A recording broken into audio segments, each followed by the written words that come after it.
Dear students, I have come with a new module, free consent and coercion. What is free consent?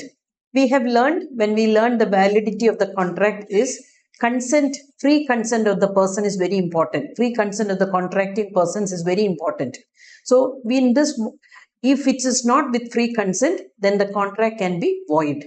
So when it is not free consent, when somebody is forcing you to sign an agreement, when somebody is forcing you to enter into a contract, there are different methods of doing that. So in this module, what I am going to explain is free consent and coercion. So the importance of free consent, that is Section 10 of the Indian Contract Act emphasizes on free consent as one of the essential elements of a valid contract. I have already mentioned that we have learned 10 points, and in that one point is free consent. So that is the importance of free consent in making a contract a valid document. Now let us see the definition. Section 13 of the Indian Contract Act defines consent as two or more persons are said to consent when they agree upon the same thing in the same sense. If I am talking about a vehicle, the contracting party also should think about that vehicle. Vehicle meaning if it's a car, that same car, the same model, same interior, whatever are terms and conditions, the price, the method of payment, everything, then only the consent is said to be same. Now, it involves identity of minds. Whatever we are contracting or whatever we are negotiating, we have to come to a consensus. That is the meaning, consensus added up. Mutuality of minds. Both the parties should agree on the same thing in the same sense.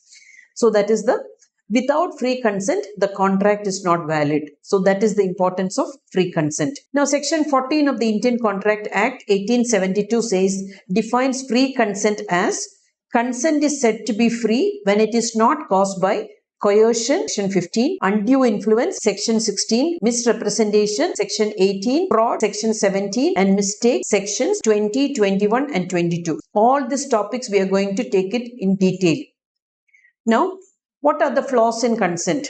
So, the flaws in consent, the 5 divisions what I told you now: coercion, undue influence, misrepresentation, fraud, mistake. Now, what is coercion? When a person is compelled to enter into a contract by the use of force, threatening a parent to sign the document for family partition, or attacking the parent for signing the document. So, the other party is under a threat to sign. The parent, father or mother is under a threat to sign the document.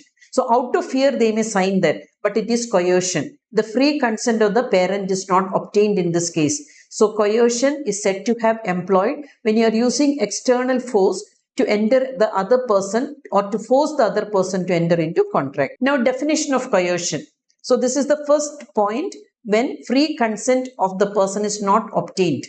So coercion is defined as the committing or threatening to commit any act forbidden by the Indian Penal Code. Forbidden by the Indian Penal Code, that means anything against the Indian Penal Code, anything which is not allowed in our country, or the unlawful detaining, kidnapping a person, or threatening to detain any property, attacking somebody's property, taking possession of somebody's property, to the prejudice of any person, whatever within the intention of causing any person to enter into an agreement, forcing a person to enter into an agreement. It can be by threatening that I will commit suicide, or I will attack your property, I will attack your vehicle, anything like that, committing or threatening to commit any act, anything which is not allowed in India. So threat amounting to coercion. What are all the threat?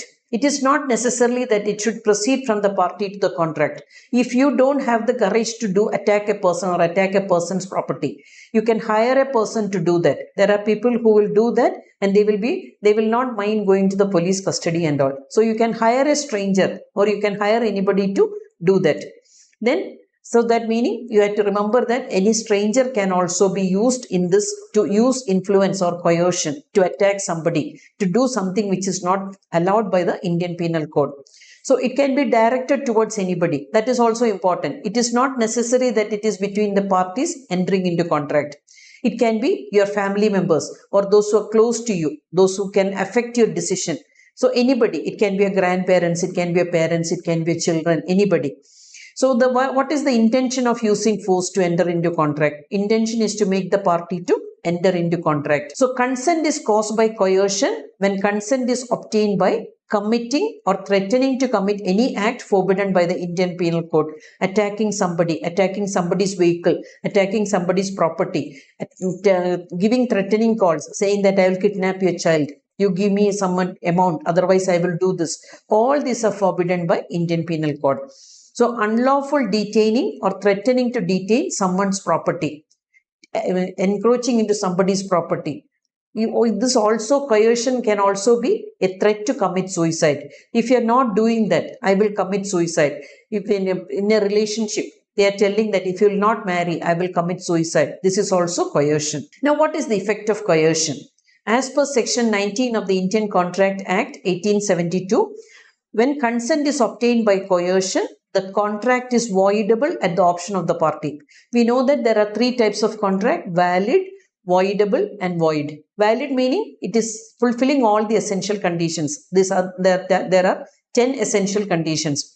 Voidable meaning the party whose consent is obtained by coercion can decide whether he want to make it a valid contract or void contract. Void contract meaning it has no legal effect. So the contract is voidable at the option of the party. Imagine you forced your father to sign the document. That meaning at that moment, out of fear whether the child will attack him, the father will sign. But later he can challenge in the court that I am not willing to do that.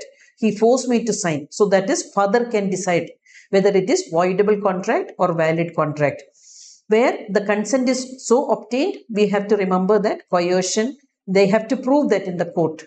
So this is the effect of coercion. So this free consent and coercion is one of the sub-points where parties' consent is obtained by using force. So 5 points are there. First point and the free consent we have explained in this module. Happy learning. Thank you.